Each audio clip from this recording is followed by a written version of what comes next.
First question is, who was responsible for booking the weather? Not me. Who was responsible for booking the weather? Yeah, not me. Do you know who it was who was responsible for booking the weather today? It wasn't a Harley owner. So it was probably some sports rider, let's say that. Steve, can you explain to us what the hell we're doing standing in a pouring rain in a car park outside Sainsbury's or whatever it is? What are we doing here? Well, we're trying to raise awareness, if ever it was needed, of motorcycle theft in the Medway towns. We've had a big campaign going for the last 18 months, and today we're working directly with Kent Police, who've brought along their sort of crime prevention team and have got some giveaways. And we're sort of trying to build bridges between the police, MAG and the motorcycling community. The event itself, from our perspective of Medway Community Support Unit, is to get engagement from the community towards supporting us, to support them in keeping their bikes safe, reducing thefts, raising awareness of how that can be done, and ultimately to protect their property and make life harder for those that want to take their property, in conjunction with the guys from the Motorcycle Action Group who have been pushing this agenda for quite some time. We're fully on board with assisting with that because ultimately that's our job. David, what's been your interest in this event today? What do you think it achieves for MAG? Well, we've had a really good response from Kent Police. A lot more have turned up than we thought. A lot more bikes, a lot more thoroughfare, and it seems they've had an awful lot of interest in bike theft, but MAG at the same time. So I think it's been a really good event. What's the basic message that you're trying to get out to the riding community that we're engaging with here? Well, to do everything we can to make it difficult for thieves. I mean, if there's 3 bikes and 2 have got locks, guess which one's going to get stolen? Well, I know thieves can get through any lock these days, but it slows them down. The other thing is, don't leave your bike unlocked in a stupid place without anyone watching. Keep it covered up. If you're parked, if you have to keep your bike outside your house, keep a good cover over it so you don't have the magpie effect of people going past every day and seeing bikes. But mainly, it's just being vigilant. If you are unlucky enough to get your bike stolen and you've got no evidence or witnesses, check with your neighbours and see if they've got any CCTV on their houses. You might be able to pick these people up. Layer your security. Don't get one item of security and just put that on and think, I'm popping in for 10 minutes, it'll be fine. Or I'll leave it outside. No one will know. I've got one sign up saying cameras watching my bike, or anti-theft system, or just stick with what's factory supplied. Layer your security. The more you have, the more trouble and effort it takes for somebody to bypass that security. It's easy enough for you, and yes, it may take a few minutes, but ultimately your bike will be there when you come back. I mean, in the past, the police have come in for a lot of criticism for not doing a lot, but A, they're very under-resourced, and B, if there's no evidence, there really isn't a lot they can do. They're not going to put the full murder squad on picking up, sadly, someone's level 125. So we've all got to play our part, really. The police locally here are really getting stuck in, are doing a good job tracking stolen bikes and getting some information on local gangs who are stealing stuff. So everybody's got to work together. That's the message. Obviously, from the perspective of many riders, one thing that they will focus on is how many people actually get arrested for this kind of thing. I believe you've had some recent success here in Kent. Yeah, towards the end of July, we had 7 persons arrested in direct offences connected with theft of motorcycles and similar.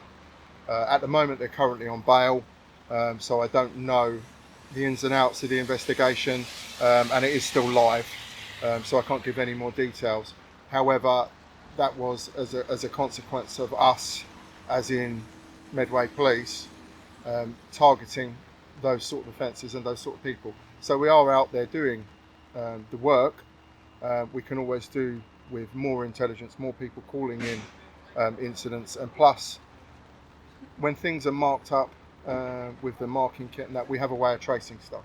So these are all things that help us to locate equipment back and give back to owners.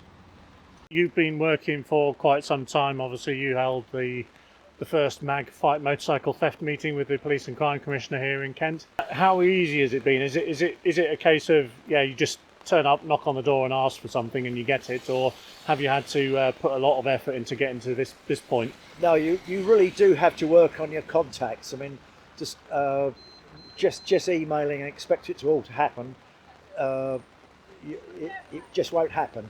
You've got to write constructive letters. You've got to show that you want to work with them. You're not asking for something. You're not asking for the authorities to do something for you. You've got to offer to work with them and give something of your own time and effort. And gradually these links are forged. I mean, we had a very good link in Medway Police who was promoted on out of the job, went to a different area, and then we had to start again, and it took a couple of visits before we fell in with Sergeant Brackley, who's introduced us to two of his constables who have proved to be really, really keen. They're good local beat officers. They've got a lot of local intelligence, and they really seem to have picked up the idea and run with it. But it does take time. Steve Mallett and friends down here in Kent MAG have been working hard on this for quite some time, and there's involvement from the Police and Crime Commissioner. And am I right in saying that there's some funding come through for some items which you're able to give away to riders who are turning up to these events? Yeah, that is correct. So PC Rob Goebel has been leading on this, linking in directly with Motorcycle Action Group and the PCC, and he's managed to secure some funds separate from Motorcycle Action Group, which will enable us in future events, unfortunately we couldn't manage it by this one, to bring some equipment, security devices which will assist, as well as putting out the message. When we speak to the motorcyclists of Medway, we'll be able to provide them with some tools to action exactly how we're telling them to slow down thieves, deter thieves, and keep their bikes safe. So we will have, the plan is we will have items such as anchors, chains, deterrent signs, alarms, marking equipment, some of which we do have with us today, all of that, but in greater quantities, paid for by the funding from the PCC, that we can provide from the next event onwards, we're hoping. Same with the council. We've got Laura Ashwell from Medway Council here today. She's an employee of the council, concerned with parking and traffic, so on and so forth. But it's taken a long time till we get to be on first name terms. You know, it doesn't just happen. You don't just roll up, ask for something and get it. You really do have to work at it, which can be a bit depressing at times, but in the end you get a successful event like this and it's all worthwhile. Not just a police event, that you've got the community officer and the council, because of course the police can do so much. It's the council that are going to put your anti-theft barriers in. They're the ones that are going to get the actual bays moved. Because myself and JC, we had one moved in Longley Road car park. We had these. We had a simple one barrier, one bay, and that's all we had. And the word motorcycle was wearing out. And I said to them, look, it's wearing out, can you not write it somewhere else? And they wrote it at 2 parallel bays. So it's gone from parking from 2 bikes to 10 or 12 in one swope. And that's it. That's the sort of thing that by a polite email, knowing to who to talk to, no irate, shouting at people, just something polite, and they will do it. You know, so that's the whole point. But in knowing the people, that name's on the email, and you've got someone to send other people to now. Okay, so obviously, as you say, you're hoping to do more of these events. How many more do you think there will be? And I suppose the broader question is, how effective do you think events like this are? Does it really have an impact, or is it really just a PR exercise?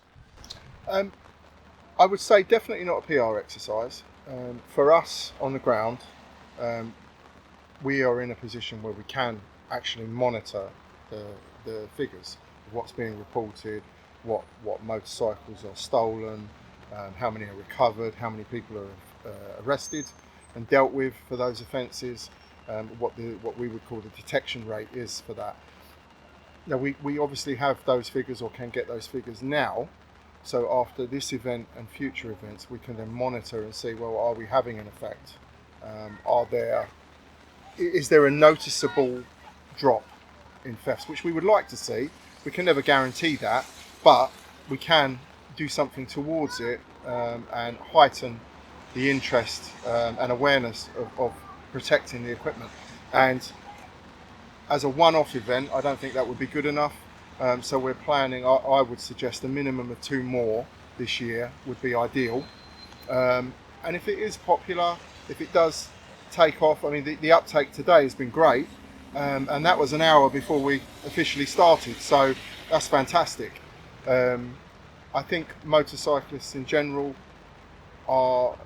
they want to protect their equipment, because that's what they live off. They ride their bikes, that's their enjoyment, that's sometimes their only method of transport. So if we can get together with them, highlight that issue and give them some of the tools to protect that equipment, then I think that's why the uptake has been so good, and I'm hoping that will proceed to the next one and the next one, and we'll also be in a position to give figures. Everybody loves figures, about whether or not we are actually having a tangible effect.